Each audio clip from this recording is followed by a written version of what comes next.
Fala galera, beleza? Bem-vindos ao canal O Gerador de Riqueza. Felipe aqui, espero que todos vocês estejam muito bem. Quarta-feira, dia 25 de outubro de 2023, reta final do ano, e o que nós temos também é o início aí, né, dos resultados trimestrais. O terceiro trimestre é mais aquele trimestre que dá o andamento de como a empresa vai se sair em relação ao ano. Você já tem meio que um overview de como que a empresa já se saiu durante o ano e como que ela deve se sair sem muitas surpresas, tá? Então falaremos sobre Klabin, falaremos sobre Home Industrial, Caixa Seguridade depois da Datacom, né?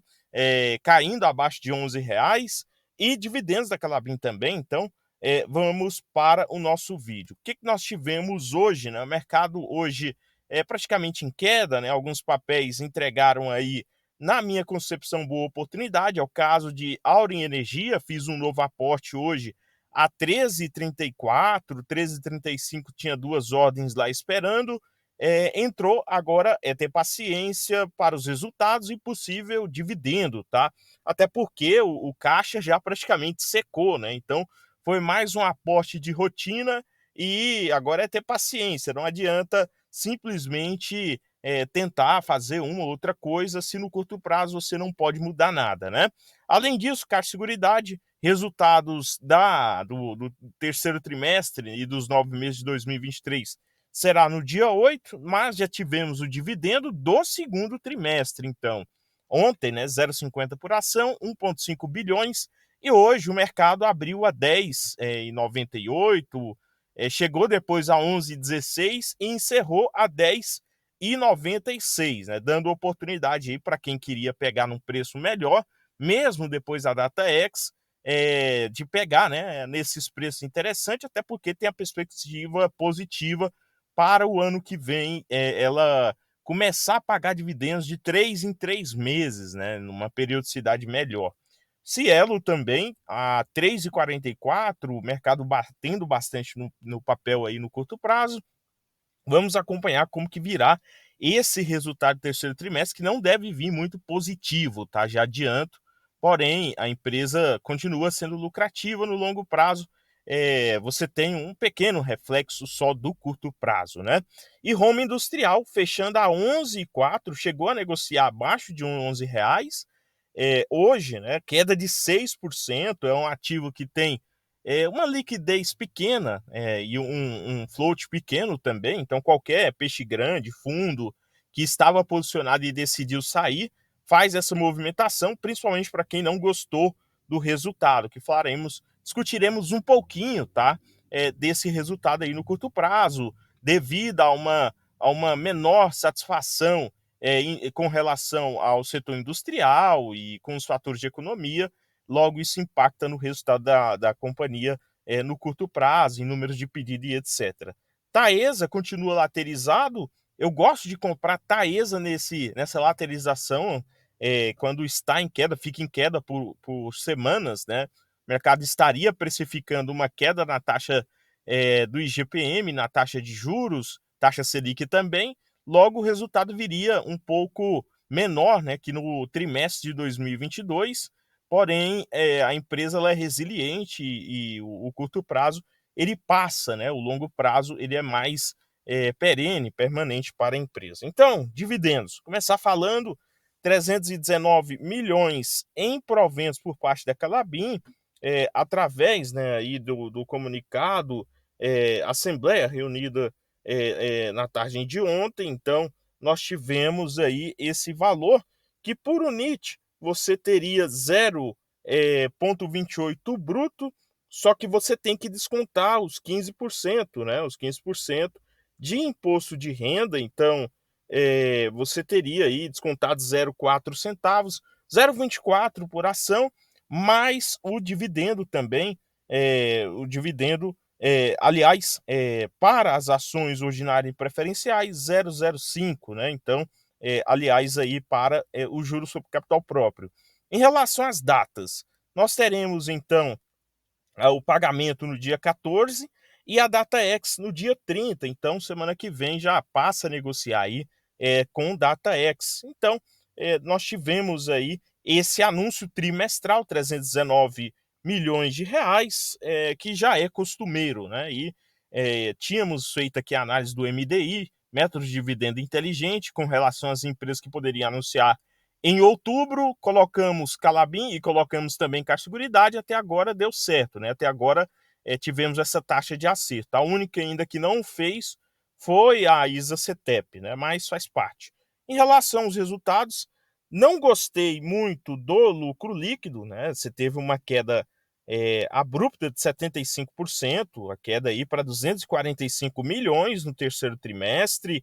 Nos 9 meses, você tem menos de 1 bi de diferença aí, né? Aliás, mais de 1 bi de diferença, queda de 36% de diferença com os 9 meses de 2023. O quarto trimestre, na minha avaliação, deve ser melhor. Por quê? Porque você teve um aumento no preço da celulose para o quarto trimestre. A partir de setembro, outubro, você já tem esse aumento, né? Mesmo assim, lucrou, né, nesses 9 meses mais de 2 bi, quase 2 bi e meio, 245 milhões em um único trimestre. Ainda é interessante, não deixa de ser uma empresa resiliente.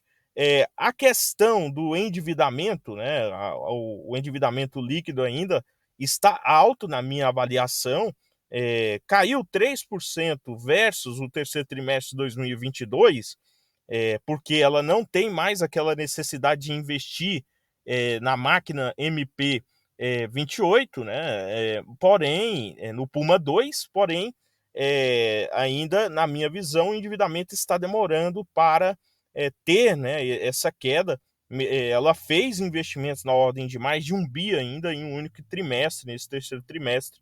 Logo, deve ter aumento nos dividendos quando esse endividamento cair e quando essa necessidade de investimentos baixar a faixa de 1 bi. Né? Mesmo assim, na minha avaliação, volume de produção é costumeiro, né? Que a empresa ela tem esse volume de produção um pouco menos que no segundo trimestre, que tem mais paradas, porém, em relação aos 9 meses de 22, você tem uma queda aí de 5%, um pouco pior do que nos 9 meses de 22.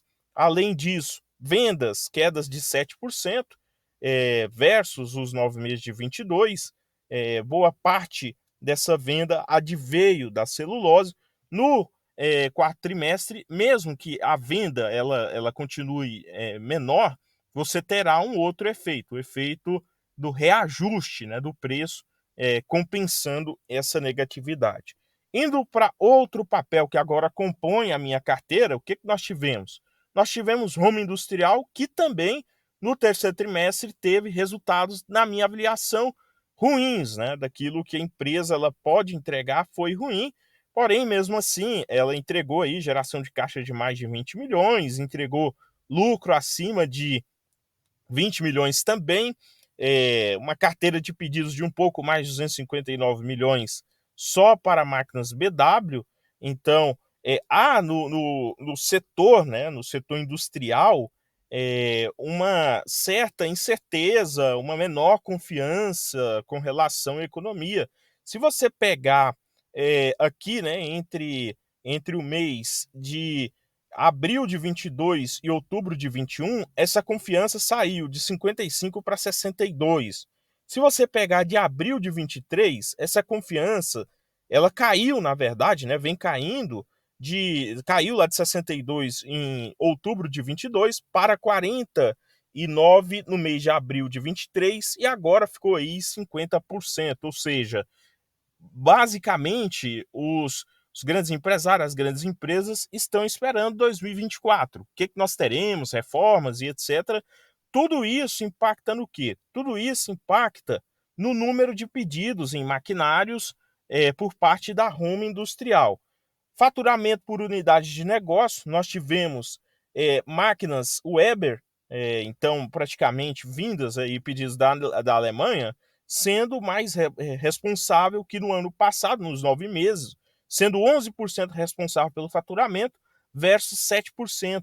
Ou seja, o europeu praticamente ele está mais positivista do que o brasileiro, podemos assim dizer, né? Então, nós tivemos o mercado externo nesse terceiro trimestre, sendo aí um peso mais relevante do que no terceiro trimestre de 22, por mais que os dois tiveram quedas, né? Então, você vê que a queda do mercado interno, receita líquida de 272 milhões, sendo 211 milhões para o mercado interno e 61 milhões para o mercado externo. Ou seja, lá no terceiro trimestre de 22, era 317 para o interno e 81 para o externo. Ou seja, menos aí 100 milhões, né, para o mercado interno, ou seja, uma queda abrupta no curto prazo. Mesmo assim, nós tivemos aí um total relevante, né, de máquinas vendidas e entrada na carteira de pedidos que poderia ser pior. A minha avaliação é que poderia ser pior. O mercado deve continuar batendo no ativo no curto prazo, mas deve ter recuperação lá a partir do ano que vem, se você tiver a maior confiança, maior pujança da economia, principalmente interno, né, no segmento interno. Você tem margem EBITDA na casa de 19% para para o ano de 2022, e no ano de 2023 essa margem cai para 12%, né? Então, você tem aí a perda de 4, entre 4 a 6% só de margem EBITDA, né? Mesmo assim, a empresa lucrou aí cerca de 90 milhões nos 9 meses, né? Um pouco mais de 90 milhões nos 9 meses de 2023. Então vamos acompanhar como que ela irá recuperar essa margem líquida de 8% para 12%, se volta para 12%, e como que ela irá recuperar também essa margem EBITDA. Então, nós tivemos, né, desempenhos aí, boa parte desse maquinário europeu e interno, o europeu mais positivo com o cenário e o brasileiro mais negativo, né? Então, o que dá uma margem maior é o brasileiro, né? O mercado de máquinas home, e você tem 41% de margem, né? Praticamente de margem bruta, enquanto as máquinas BW, que são aí vendidas para os europeus, tem 14%. Então, se você tem esse europeu com um resultado mais impactando no curto prazo, sua margem vai decair, né? Porque você tem mais custos lá para fora e etc. Mesmo assim, é um papel que você carrega, um ativo que você carrega com uma posição muito boa em relação ao endividamento, em relação a lucro líquido, né? Evolução de caixa líquido. A empresa encerra todo esse período aí com uma posição aí de 292 milhões em aplicações em caixa e uma posição de dívida líquida negativa em 110 milhões, né?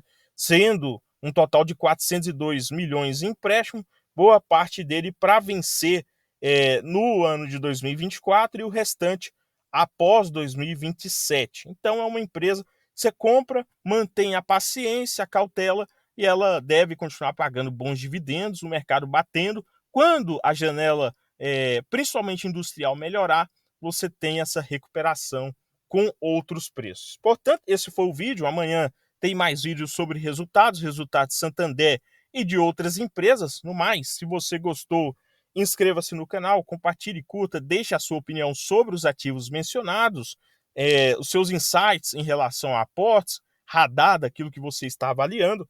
Desejo a todos um bom fim de dia aí, bons aportes a todos vocês e até